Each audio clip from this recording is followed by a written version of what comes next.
Homogeneous कही थी, एक हफ्ते रुक जाओ, एक हफ्ते बाद मैं करता हूँ तो गरीब। नमस्कार दोस्तों, जैसा कि हमने आखिरी क्लास में देखा कि पुर्तगालियों ने अपना साम्राज्य कैसे बसाया था भारत में और कौन कौन से गवर्नर आए और उनका शासनकाल में उन्होंने भारत के अंदर कौन कौन से राज्य को जीता, कौन कौन से स्थानों को जीता।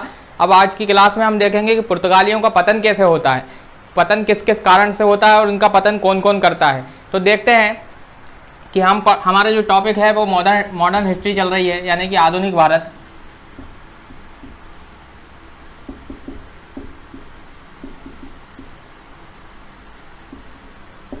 तो देखेंगे कि क्या होता है कि हमने देखा कि आखिरी में गार्सिया द नरोहा आया, गार्सिया द नरोहा, और उसने काफ़ी सारे भारत के अंदर काफ़ी सारे स्थानों में अपनी पुर्तगाली काफ़ी सारी व्यापारिक कोठियाँ बनाई, काफ़ी सारी, और ये यहाँ तक कि बंगाल तक भी चला गया था। हुगली में भी इसने कोठियाँ बना दी थी। तो जब गार्सिया द नरोहा 1538 में आया और तो उसने पुर्तगालियों के लिए सबसे बड़ी विजय हासिल करी, पुर्तगाली साम्राज्य में सबसे बड़ी विजय हासिल करी। उसके बाद फिर ये बंगाल तक भी पहुंच गया, उसने काफ़ी सारे स्थान भारत के अंदर कवर कर लिए। तो यहाँ तक अब पुर्तगालियों की स्थिति यह थी कि इनके पास भारत के अंदर 50 से ज़्यादा दुर्ग मतलब कि जहाँ पर इनकी सेना रहती थी और ये लोग निवास करा करते थे, 50 से ज़्यादा दुर्ग, और इनके पास 100 से ज़्यादा जहाजी बेड़े हुआ करते थे, जहाजी बेड़े, जिनसे ये हिंद महासागर में अपना राज किया करते थे। तो क्या होता था कि हिंद महासागर में इनका राज चलता था। और जो हमारा जो आज का टॉपिक है कि पुर्तगालियों का पतन, तो उससे पहले हम एक चीज़ और देख लेते हैं कि पुर्तगालों ने, हमने देखा कि विश्व में, यहाँ तक कि विश्व में इनका डंका बजने लगा था कि इनकी नौसेना विश्व में सबसे ज़्यादा शक्तिशाली हो गई थी, और जो कि कहाँ पर थी, ये भारत में थी। पुर्तगालियों की नौसेना जो थी, वो पुर्तगालियों की सेना भारत में सबसे ज़्यादा शक्तिशाली सेना हो गई थी, नौसेना। तो इस हिंद महासागर का नाम बदल के, हमने देखा लास्ट क्लास में कि हिंद महासागर का नाम बदल के क्या रख दिया था, पुर्तगाल सागर रख दिया था, पुर्तगाल सागर। अब इनने क्या करा कि इन लोगों ने एक व्यवस्था चलाई थी, यहाँ से क्वेश्चन हमेशा आता है कि एक इन्हें चलाई थी कि कार्टेज अल्मेडा काफिला व्यवस्था। कार्टेज अल्मेडा काफिला व्यवस्था, ये एक ऐसी व्यवस्था थी कि जिसमें कि हिंद महासागर में किसी भी प्रकार की गतिविधि करने, मतलब कि आपको नाव चलाने, जहाज चलाने अपने, या फिर किसी भी व्यापार, कोई भी दूसरा व्यक्ति जो भी व्यापार करेगा, तो चाहे वो मुगल हो या कोई मराठे हो या फिर कोई अन्य वंश से हो, तो वो भी अगर हिंद महासागर में कोई किसी भी प्रकार की गतिविधि करेंगे, अगर वो अपने किसी यात्रा करते हुए कहीं से निकलेंगे, तो वो कहीं भी जाएंगे, तो इन्हें ये कार्टेज अल्मेडा काफिला व्यवस्था से होकर गुजरना पड़ेगा। मतलब कि ये एक ऐसी कर व्यवस्था थी जो कि पुर्तगालियों से एक परमिट था, ये क्या था, परमिट था जो कि पुर्तगालियों से ये लेना पड़ता था हिंद महासागर में जाने के लिए और हिंद महासागर से किसी दूसरे सागर में प्रवेश करने के लिए। तो ये इनका एक राज चला था, और इनने ये किस लिए किया गया था, इसलिए किया गया था क्योंकि ये लोग चाहते थे कि ये हिंद महासागर में हिंद महासागर में इनका क्या है कि नियंत्रण रहे, हिंद महासागर में क्या रहे, इनका नियंत्रण रहे। तो इसका नाम क्या था, कार्टेज अल्मेडा काफिला व्यवस्था। तो इसकी कुछ पॉइंट हैं कि पहली बात तो ये काफिला व्यवस्था के अंदर क्या था कि इसमें किसी भी व्यक्ति को चाहे, यहाँ तक कि हुआ क्या है कि आगे जाकर डच आ जाएंगे, अंग्रेज आ जाएंगे, तो डच आ जाएंगे, अंग्रेज आ जाएंगे, यहाँ तक कि मुगल आएंगे। मुगल जो है वो स्थानीय यहाँ के मुगल रहेंगे और आपके मराठे रहेंगे। तो किसी भी व्यक्ति को अगर हिंद महासागर में कोई सी भी गतिविधि करना है, बंगाल की खाड़ी में कोई गतिविधि करना है, अरब सागर में कोई गतिविधि करना है, तो वो ये परमिट लेना पड़ता था। और ये परमिट एक कर के रूप में था कि इनको कर देना पड़ता था, पुर्तगालियों को एक कर देना पड़ता था, नहीं तो क्या करते थे, ये उन्हें मार दिया करते थे। तो ये एक व्यापार नियंत्रण करके रखा था, हिंद महासागर पे पूरा नियंत्रण करके रखा था। तो क्या होता था, उसका कारण क्या था कि ये राज करना चाहते थे, हम देख रहे थे कि ये क्या है, हमारी हिंद महासागर पर राज करना चाहते थे। अब इसके बाद क्या होता है कि इन्होंने किसी किसी कुछ विशेष चीज़ों पे प्रतिबंध लगा के रखा था इस काफिला व्यवस्था के अंतर्गत। तो वो क्या थी कि इनने गोला बारूद पर प्रतिबंध लगा दिया था, गोला बारूद पर, यहाँ से कि कोई भी गोला बारूद कोई भी गोला बारूद यहाँ से हिंद महासागर से कोई भी ले जा नहीं सकता, भारत के अंदर कोई गोला बारूद ला नहीं सकता। दूसरा नंबर इनने काली मिर्च पर रोक लगा दी थी। काली मिर्च मतलब कि चाहे वो अंग्रेज हो या फिर डच हो या फिर कोई भी अन्य व्यक्ति हो भारत से, चाहे वो अरब हो, तो क्या है कि पहला गोला बारूद और काली मिर्च पर रोक लगा दी थी। यहाँ अगर किसी दूसरे देश में कुछ हिंद महासागर से प्रवेश करना है तो क्या करना पड़ता था कि ये परमिट लेना पड़ता था, और ये क्या करना पड़ता था कि हर व्यक्ति को लेना पड़ता था। यहाँ तक कि मुगल बादशाह अकबर को भी ये परमिट लेना पड़ता था, और ये बदले में क्या बोलते थे कि हम आपकी हिंद महासागर के अंदर सुरक्षा करेंगे। तो इस प्रकार के ये कार्टेज अल्मेडा काफिला व्यवस्था, यहाँ से क्वेश्चन आता है कि कार्टेज अल्मेडा काफिला व्यवस्था क्या है, तो मैंने आपको समझा दिया है, ठीक है ना। इसमें क्या क्या बैन थे, मतलब क्या क्या प्रतिबंध थे। गोला बारूद और काली मिर्च यहाँ से भारत देश से कोई ले जा नहीं सकता था। इनने हिंद महासागर पर अपना नियंत्रण करके रखा था। ये काफिला व्यवस्था एक प्रकार का परमिट था जिसे कि खरीदना पड़ता था पुर्तगालियों को कर देकर, और ठीक है ना। तो इतनी शक्तिशाली टीम इनकी जो मतलब पुर्तगालियों की जो शक्ति थी वो इतनी ज़्यादा शक्तिशाली हो गई थी, देखिए है ना, कि ये मतलब मुगल बादशाह अकबर तक को भी मतलब मजबूर कर दे रहा है इनके आगे झुकने के लिए, ठीक है ना। अब अपन देखते हैं आगे कि इनका पतन कैसे होता है।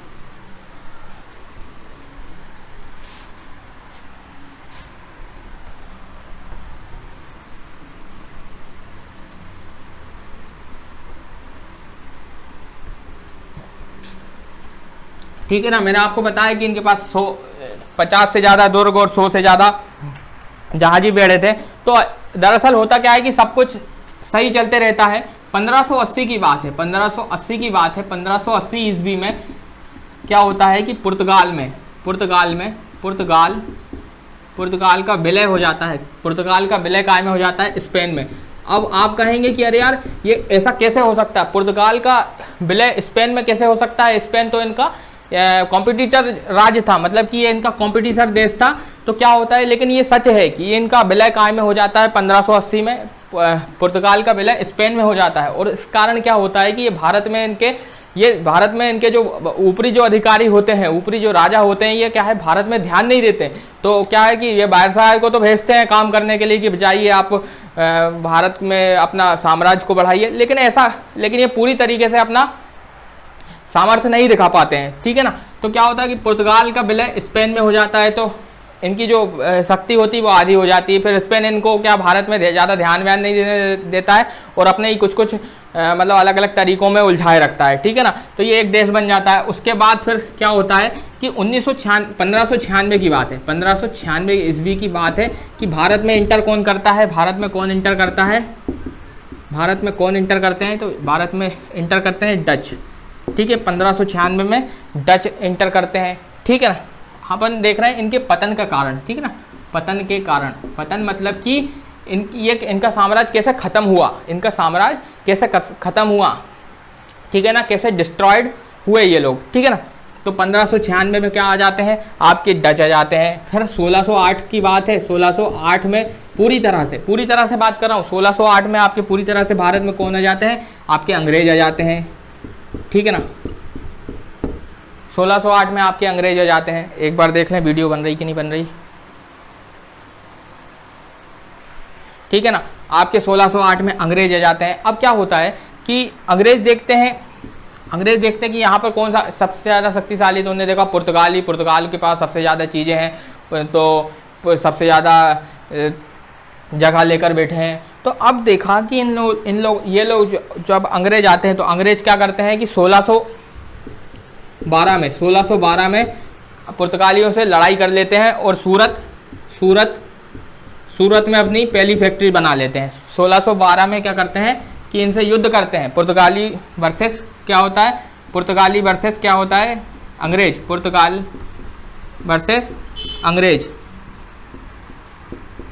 वर्सेस अंग्रेज होता है, और कौन जीतता है, यहाँ पर अंग्रेज जीत जाते हैं। यहाँ पर कौन जीतता है, अंग्रेज जीत जाते हैं। कब की बात है, 1600। और यहाँ पर अंग्रेज क्या करते हैं, सूरत में अपनी पहली फैक्ट्री बनाते हैं। अब देखो अंग्रेज यहाँ भी नहीं रुकते हैं, अंग्रेज क्या करते हैं, यहाँ भी नहीं रुकते हैं। अंग्रेज बोलते हैं कि एक बार तो हमने हरा दिया, अब एक और बार फिर हराएंगे इनको और इनसे और साम्राज्य लेंगे। तो बाकी तो अंग्रेज अपना काम कर ही रहे थे, अपनी फैक्ट्री डालकर अपने व्यापार कर रहे थे, यहाँ से मसाले वगैरह जो भी सब लेके जाना रहता था, धीरे धीरे लेके जाते थे। तो अब क्या होता था कि 1622 की बात है, यही इसके 10 साल बाद की बात है, 1622 ईस्वी की बात है।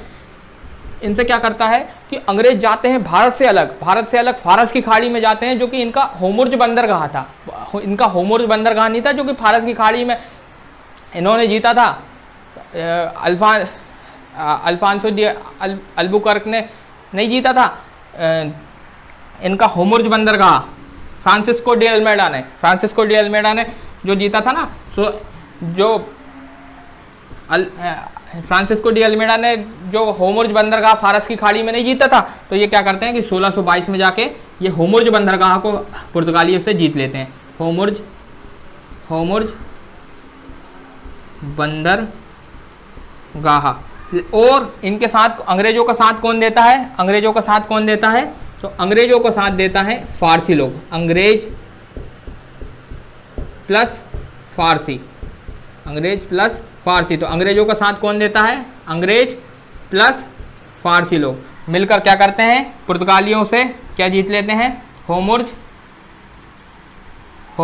बंदरगाह। ठीक है ना, होमुर्ज बंदरगाह भी जीत लिया इनसे। ठीक है ना। अब इसके बाद क्या होगा कि अब एक बार अपन रिवाइज कर ले, 1580 में पुर्तगाल का विलय कायम हो जाता है स्पेन में, मतलब ये मर्ज हो जाते हैं, ये दोनों देश एक ही हो जाते हैं। ठीक है ना। फिर 1596 ईस्वी में कौन एंट्री करता है, डच एंट्री करते हैं। ठीक है, डच की एंट्री हो गई। अभी डच शांत बैठे हैं, अभी डच सब देख रहे हैं, अभी इनका वेट एंड वॉच का टाइम चल रहा है, अभी डच देख रहे हैं। ठीक है ना। 1608 में इसी के कुछ साल बाद अंग्रेज आ जाते हैं। अंग्रेज देखते हैं कि हाँ इन्हें फैक्ट्री डालना है, तो अंग्रेज देखते हैं और 1612 में सूरत में पुर्तगाल से युद्ध करते हैं। इन दोनों का युद्ध होता है, अंग्रेज और पुर्तगाल का, और 1612 में ये सूरत जीत लेते हैं पुर्तगाल और अंग्रेज, पहली फैक्ट्री बना लेते हैं। ठीक है ना। 1622 ईस्वी में क्या होता कि अंग्रेज लोग फारसियों के साथ मिलके 1622 ईस्वी में होमुर्ज बंदरगाह भी इनसे जीत लेते हैं। ठीक है ना। अब अपन आगे चलते हैं।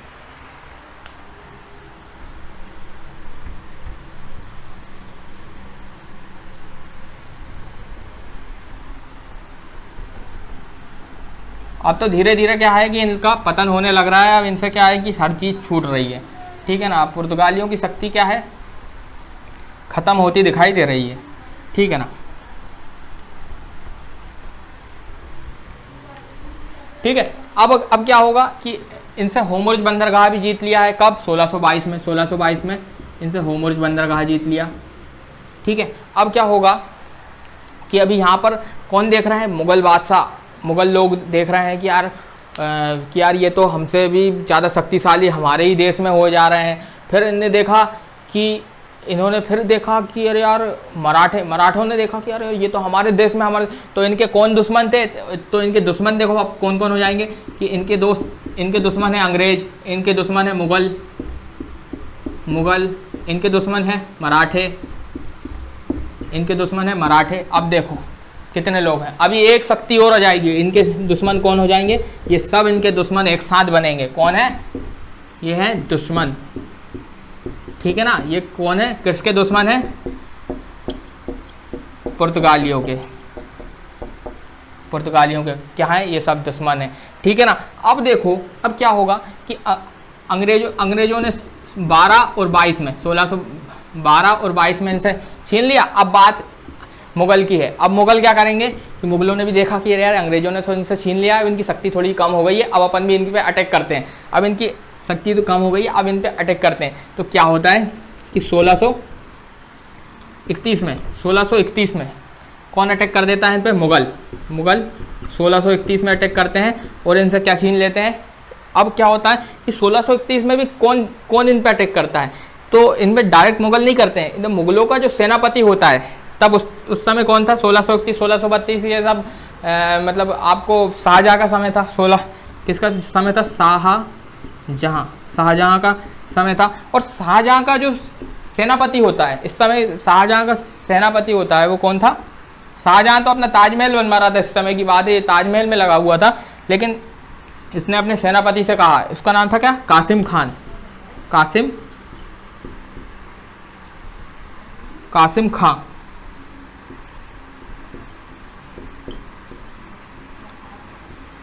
कासिम खां। अब देखना, ये शाहजहां ने अपने सेनापति से बोला, सिपहसालार सेनापति से बोला, सेनापति लिख दूं मैं यहाँ पे, सेनापति अपने सेनापति से कहता है, और ये क्या सेनापति इनका क्या करता है, पुर्तगालियों से क्या छीन लेता है, हुगली जीत लेता है। हुगली में इसको बहुत, इन लोग को बहुत मार मार के इनसे युद्ध करता है, ठीक है ना।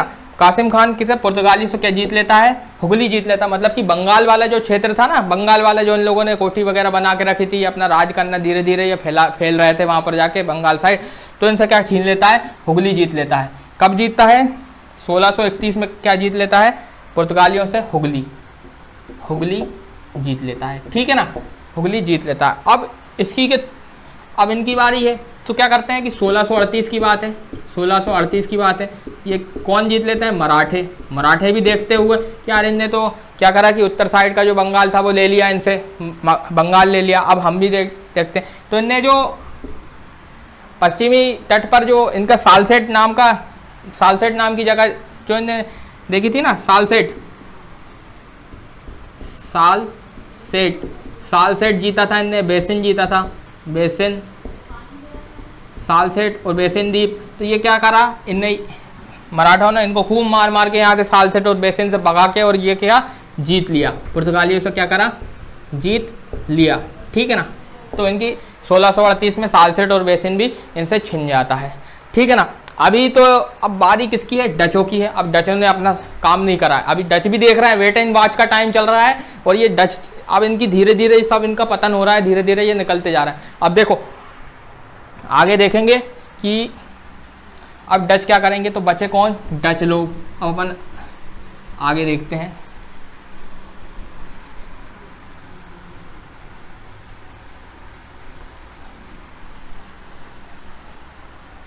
और जैसा कि ये जो हम मॉडर्न हिस्ट्री चला रहे हैं, ये सभी एग्ज़ामों के लिए फ़ायदेमंद है, आप इसे देखें सभी लोग, और अपना नॉलेज भी बढ़ाएं कि हमारा इतिहास कैसे रहा है। हम इतिहास को देखकर ही हम आगे के हम आगे का अनुमान लगा सकते हैं। इतिहास जानना बहुत ज़रूरी है, इसलिए क्या है, इतिहास पढ़ना भी ज़रूरी है, चाहे वो किसी भी एग्ज़ाम की दृष्टि से हो या ना हो। और ये जो मैं आपको पढ़ा रहा हूँ, ये सारे एग्ज़ामों में आपके बिल्कुल गारंटी से 100% गारंटी से सारे एग्ज़ामों में इनसे क्वेश्चन बनेंगे। ये सारे एग्ज़ामों में काम का है, चाहे वो यूपीएससी हो, चाहे एमपीपीएससी हो, चाहे किसी राज्य का स्टेट कोई सा भी एग्ज़ाम हो, ठीक है ना, मैंने आपको बता दिया है, ठीक है ना। अब देखो, अब डचों की बारी है। अब डच क्या करेंगे, ठीक है ना। अब डच क्या करेंगे कि 1638 में ये मराठाओं ने जीत लिया, 1638 में कौन आ गए, मराठाओं ने इनसे सालसेट और बेसिन जीत लिया, मराठों ने, ठीक है ना। अब क्या करेंगे कि 1641, इसी के 2-3 साल बाद 1641 की बात है। अब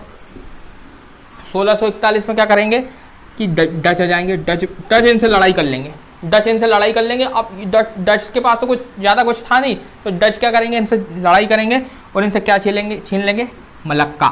क्या छीन लेंगे, मलक्का। अब मलक्का क्या था, तो मलक्का सबसे बड़ा द्वीप था, मैंने आपको बताया था, सबसे बड़ा बंदरगाह था भारत के अंदर, सबसे बड़ा बंदरगाह था, जो कि श्रीलंका के पास पड़ता है, ठीक है ना। तो ये क्या था, सबसे बड़ा बंदरगाह, सबसे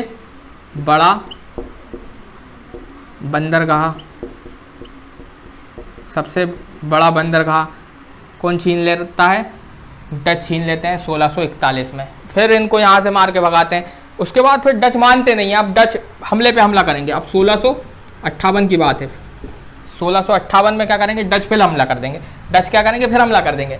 और 1658 में ये मलक्का के नीचे जो श्रीलंका है, श्रीलंका के भी काफ़ी सारे बंदरगाहों पर इनका जो राज था वो चल रहा था ना, श्रीलंका के काफ़ी सारी जगहों पर, काफ़ी सारे बंदरगाहों पर भी इनका जो था वो मतलब राज चल रहा था ना, इन्हें जीत लिए थे। तो 1658 में क्या करेंगे, ये श्रीलंका जीत लेंगे, 1658 में डच लोग फिर से श्रीलंका जीत लेंगे।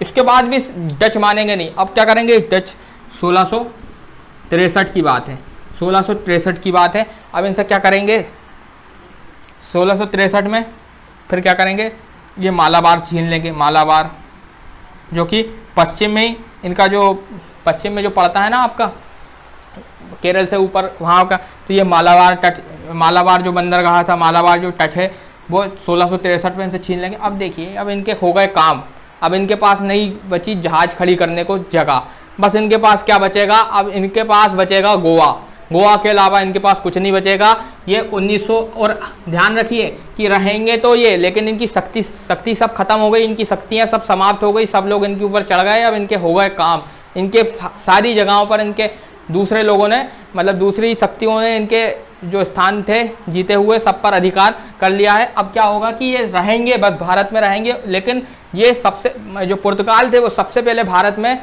यूरोप से आए थे और सबसे आखिरी में जाएंगे। यहाँ तक कि ये सच बात है कि कब जाएंगे, ये कब जाएंगे, ये सबसे आखिरी में जाएंगे। ये अंग्रेजों के बाद, देश आज़ाद होने के बाद ये कहाँ जाएंगे, कहाँ से जाएंगे, ये भारत से जाएंगे। ये कब जाएंगे, 1961 में, 1961 में जाएंगे। इसकी कहानी मैं आपको इस पर सेपरेट लेक्चर में बता दूंगा, आपको थोड़ी सी रहेगी, 5-10 मिनट का कभी वीडियो बना दूंगा। तो 1961 में ये जाएंगे। अब यहाँ से इनका ये पतन हो गया है समाप्त, ठीक है ना।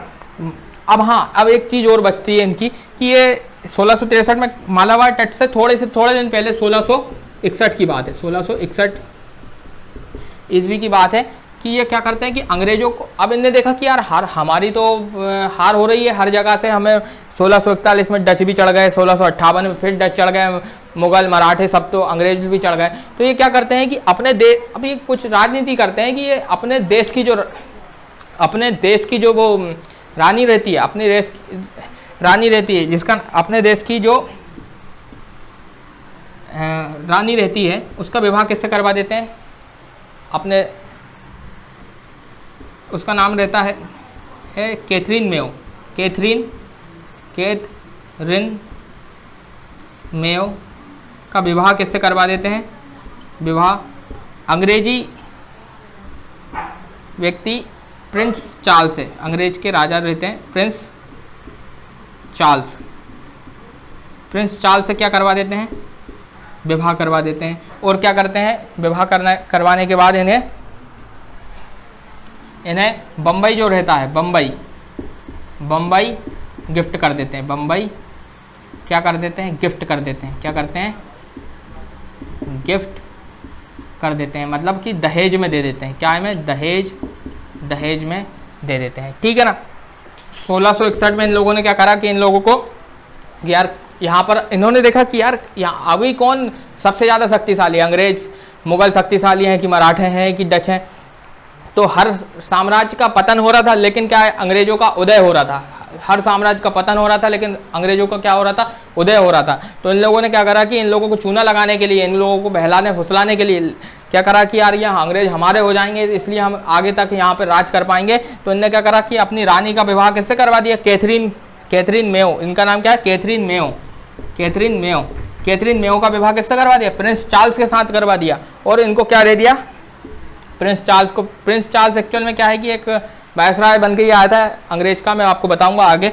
और ये प्रिंस चार्ल्स भी ये नहीं रखते हैं, ये लोग क्या करते हैं कि इसको दहेज में दे देंगे, ये गिफ्ट क्या करेंगे, दहेज में जो मिली चीज़ थी ना, ये इसको ये किराए पे चला देंगे बम्बई को। आगे जाके मैं आपको जब अंग्रेजों का इतिहास बताऊंगा इसके बाद, तो फिर हम इसको बम्बई को बड़ी अच्छी तरीके से पढ़ेंगे। तो ये प्रिंस चार्ल्स का विवाह किससे करवा देते हैं, कैथरीन मेयो से। तो लेकिन अंग्रेज फिर भी इनके नहीं होते हैं, आगे जाके फिर भी अंग्रेज इनके नहीं होते हैं, ठीक है। तो यहाँ तक की जो कहानी थी वो सब पुर्तगालियों का पतन था, पहली बात, ठीक है ना। अब इनका कुछ कारण मैं आपको बता दूं कि यार इन लोगों ने क्या क्या किया है जिनसे इनका पतन, क्या क्या कारण रहे। तो अपन संयुक्त रूप से एक बार लिखकर इनका समझ लेते हैं कि इनका पतन होने का कारण क्या है, ठीक है ना। तो आप समझ गए हैं, यहाँ पे मैं एक बार आपको रिवाइज करवा देता हूँ कि मराठाओं ने 1638 में इनसे क्या जीता, सालसेट। 1638 में मराठाओं ने सालसेट जीत लिया था, है ना, सालसेट और बेसिन। 1641 में डच चढ़ गए और डचों ने मलक्का, सबसे बड़ा बंदरगाह मलक्का जीत लिया। 1658 में श्रीलंका इनसे जीत लिया और 1663 में मालाबार तट इनसे छीन लिया। और 1661 की बात है कि इनने रानी कैथरीन मेयो का विवाह किससे करवा दिया, प्रिंस चार्ल्स के साथ करवा दिया। और दहेज में क्या दे दिया, बम्बई दे दिया। दहेज में क्या दे दिया, बम्बई दे दिया, ठीक है ना। मैंने आपको बता दिया। अब आगे देखते हैं, इसको मिटाते हैं और आगे देखते हैं कि इनके कारण क्या थे, ठीक है ना। बस यहीं पर समाप्त होता है इनका पतन। और अपन अब इनके कारण देख लेते हैं कि क्या क्या कारण रहे हैं।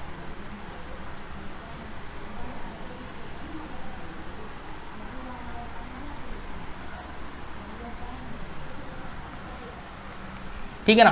पहली बात तो इनका भ्रष्ट प्रशासन रहता है कि क्योंकि क्या है ये वहाँ पर स्पेन के साथ मिलने के बाद क्या है कि ये यहाँ पे ध्यान नहीं देते हैं। तो इनके प्रशासन को सोचना चाहिए था कि यहाँ पर राज किस प्रकार से किया जाए, हमारी क्या क्या नाकामी हो रही है। तो ये क्या करते थे कि इनके जो वायसराय लोग आते थे अपना टाइम स्पेंड करके, अपना टाइम बिता के, अपना ऐश करके, मौज मस्ती करके चले जाते थे। तो क्या भ्रष्ट प्रशासन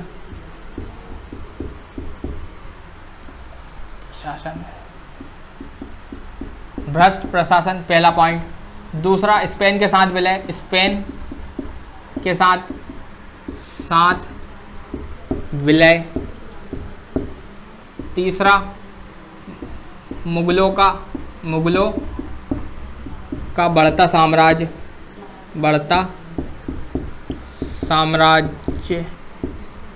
मुगलों का भी साम्राज्य था, वो भी तो बढ़ रहा था ना। मतलब मुगल भी तो अपना साम्राज्य उत्तर भारत में बढ़ाना चाह रहे थे इस समय।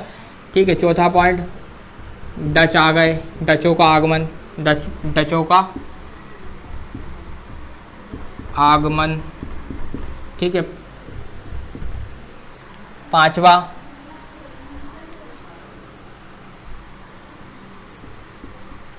अंग्रेजों का आगमन,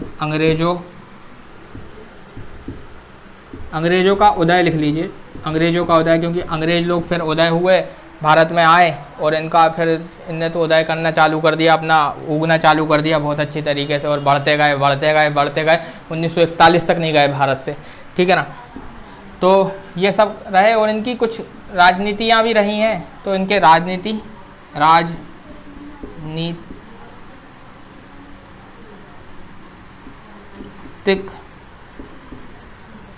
कारण, इनके राजनीतिक कारण जो कि इन पे उल्टे ही पड़ गए। ठीक है ना। तो यहाँ से क्या होता है कि हमारा पुर्तगालियों का पतन समाप्त होता है। ठीक है। आपको वीडियो अच्छा लगा हो तो लाइक कर दीजिएगा, हमारा चैनल सब्सक्राइब कर लीजिएगा। Thank you.